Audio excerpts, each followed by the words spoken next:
வணக்கம். போன வாரம் ரிலீஸ் ஆன மற்றும் ஒரு திரைப்படம் தான் இந்த இம்மாக்குலேட். ஒரு ஹாரர் திரைப்படம். நம்ம ஊரில் ரொம்ப லேட்டாக தான் ரிலீஸ் பண்ணிருக்காங்க. சிட்னி ஸ்வீனி இந்த படத்தில் லீட் ரோலில் நடிச்சிருக்காங்க.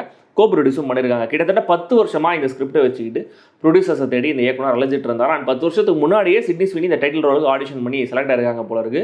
அண்ட் அப்போ அவங்க சின்ன ஸ்டாராக இருக்கும்போது அண்ட் இதை விட இன்ட்ரெஸ்டிங்கான விஷயம் என்னன்னா, இந்த படத்துடைய டேரக்டர் பேர் மைக்கேல் மோகன். சுருக்கனா மைக் மோகன் அப்படின்னே சொல்லலாம். ஏன்னா இப்படி பேர் வச்சிருக்காங்களே, யார் அந்த மோகன், அதாவது அவரோட அப்பாவை பற்றி நம்ம எதாவது தெரிஞ்சுக்கலாம் அப்படின்னு கூகுள் போய் பண்ணி பார்த்தா எந்த இன்ஃபர்மேஷன் கிடைக்கவே இல்லை. பட் சிட்னி ஸ்வீனி 10 வருஷம் கழிச்சு தான் ஆடிஷன் பண்ண படத்தை தானே ப்ரொடியூஸ் பண்ணி நடிக்கிறாங்க அப்படிங்கிற அந்த ட்ரிவியாவோட நம்ம ஊர் மைக் மோகன் கம்பேக் கொடுக்குற அதே வருஷத்தில் ஹாலிவுட்டில் மைக் மோகன் ஒருத்தர் ஒரு ஹாரர் படம் எடுக்கிறாருங்கிற அந்த ட்ரிவியா எனக்கு கொஞ்சம் இன்ட்ரெஸ்டிங்காக பட்டுச்சு. இப்படி ஒன்றுமே இல்லாத விஷயத்தை எதையோடய லிங்க் பண்ணி என்ன மாதிரி நீங்கள் எக்ஸைட் ஆவீங்கன்னா நம்ம சேனலுக்கு சப்ஸ்கிரைப் பண்ணுங்கள். வீடியோவை பற்றி எப்படி இருந்துச்சு அப்படிங்கிறத கமெண்ட்டில் சொல்லுங்கள். வீடியோ பிடிச்சிருந்ததுன்னா லைக் பண்ணுங்கள், ஷேர் பண்ணுங்கள்.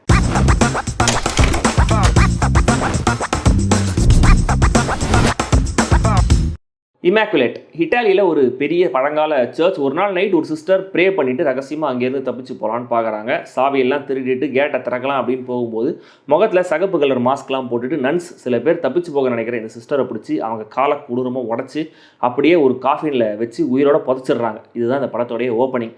அதே சர்ச்சுக்கு புதுசாக நன்னா வராங்க சிட்னி ஸ்வீனி. ஆரம்பத்துலேருந்தே அந்த என்விரான்மெண்ட்டில் கொஞ்சம் வினோதமாக இருக்குங்கிறத கொஞ்சம் கவனித்தாலுமே கூட கொஞ்சம் புது இடம் அப்படிங்கிறனா அது பெருசாக மைண்ட் பண்ணாமல் இருக்காங்க. பட் போக போக போக அவங்களுக்கு பல வித்தியாசமான, ஆச்சரியமான, பயங்கரமான, கொடூரமான அனுபவங்கள்லாம் கிடைக்குது.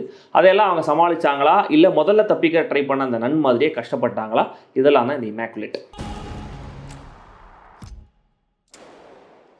இம்மாக்குலேட்டுங்கிற வார்த்தைக்கு பர்ஃபெக்ட்லி க்ளீன் அண்ட் டைடின்னு கூகுள் விளக்கம் சொல்லுது. அதாவது தூய்மையான, மாசு இல்லாத அப்படின்னு அர்த்தமா. சிட்னி ஸ்வீனியோட பெர்ஃபார்மன்ஸை வேணால் நம்ம இந்த படத்தில் அப்படி டிஃபைன் பண்ணலாம். எழுதப்பட்ட கேரக்டரில் பெருசாக எதுவும் இல்லைனாலுமே கூட ஸ்வீனியோட பெர்ஃபார்மன்ஸ் மட்டுமே இந்த படத்தை நம்ம முழுசாக உட்கார்ந்து பார்க்க காரணம். அதுவும் லாஸ்ட் ஆக்ட்லேயும், முக்கியமாக லாஸ்ட் சீன்லேயே அவங்களுடைய பெர்ஃபார்மன்ஸ் டெரிஃபிக். மணி ஹைஸ்ட் புகழ் ப்ரொஃபசர் அல்வாரோ மோர்த்தே இந்த படத்தில் ஒரு முக்கியமான கேரக்டர் பண்ணியிருக்காரு. இன்ஃபேக்ட் இவரும் சிட்னி ஸ்வீனியும் மட்டுமே படத்துடைய பிரதானமான கேரக்டர்ஸ். பட் இவர் டோட்டலாக வீணடிக்கப்பட்டிருக்காரு. கேரக்டர் எழுதப்பட்ட விதமும் ரொம்ப கிளீஷியரான கேரக்டராகவே இருக்குது. மதர் சுப்பீரியராக வர டோரா ரொமானோ கொஞ்சம் டெரர் காட்டுறாங்க. சிட்னியோட ஃப்ரெண்டாக வர பெர்னடெட்டா கொஞ்சம் பரவாயில்ல. பட் லீட் முதற்கொண்டு எல்லாரோட கேரக்டர்ஸுமே ரொம்ப மேலோட்டமாக எழுதப்பட்டும் கையாளப்பட்டும் இருந்தது. ஓப்பன் பண்ணால் ஒரு ஆபத்தான இடம், அங்கே ஷாக்கிங்கான ஒரு சம்பவம். தென் கட் பண்ணால் லீட் கேரக்டரோ இல்லை கேரக்டர்ஸோ அந்த இடத்துக்கு வராங்க. அவங்க நிலைமை என்ன ஆச்சுன்ற ஒரு பதட்டம் இருக்குல்ல. இந்த டெம்ப்ளேட்டில் பல 100 படங்களை என்ன மாதிரியே நீங்களும் பார்த்துருந்தீங்கன்னா இந்த படம் உங்களுக்கு ஒரு ஓகேவான ப்ராடக்டாகவே இருக்கும்.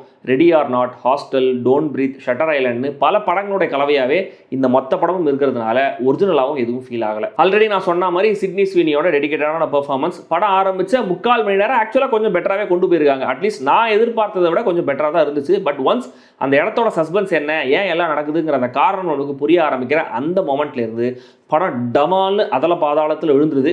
சுற்றி ஒரே ஒரு ஃபங்க்ஷனுக்காக மட்டுமே எழுதப்பட்ட கேரக்டர்ஸ், ஈஸியாக கெஸ் பண்ணக்கூடிய ட்விஸ்ட் அண்ட் டர்ன்ஸ், பதில் கிடைக்காத கேள்விகள்னு எல்லாம் சேர்ந்து இந்த படத்தை இன்னும் தான் பாதிக்குது. நல்ல சினிமாட்டோகிராஃபி, சவுண்ட் டிசைன், மியூசிக் மூலமாக கதை நடக்கிற அந்த வேர்ல்டுக்குள்ளே நம்மளை இம்மர்சிவாக ட்ரான்ஸ்ஃபார்ம் பண்ணால் போதும்னு இயக்குனர் நினைச்சிட்டாரு போல இருக்குது. கொஞ்சம் ஃப்ரெஷ்ஷான ப்ரெமிஸ், சுவாரஸ்யமான ஸ்க்ரீன் பிளே, நல்ல கேரக்டர் ரைட்டிங்னு எல்லாத்தையும் சாய்ஸில் விட்டுருக்காரு. இன்ஃபேக்ட் இந்த ப்ரெமிஸ்லேயே நல்ல பொட்டன்ஷியல் இருக்குது. சில ஜம்ப் ஸ்கேர்ஸ், ஹாரர் ட்ரோப்ஸ்லாம் நல்லாவே ஒர்க் அவுட்டும் பண்ணியிருக்காங்க. பட் அதுக்கான பே ஆஃப்ங்கிறது லாஸ்ட் ஆக்டில் ரொம்ப சுமாராகவே இருக்குது. இங்கேயுமே கூட பிளட் அண்ட் கோர் என்ஜாய் பண்ணுற ஹாரர் பட ரசிகர்களுக்கு படம் கொஞ்சம் ஒர்க் அவுட் ஆகலாம்.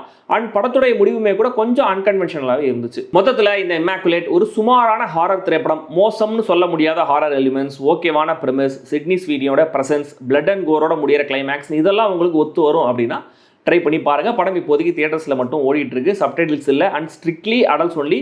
அவங்களும் அந்த ரேட்டிங் தான் கொடுத்துருக்காங்க.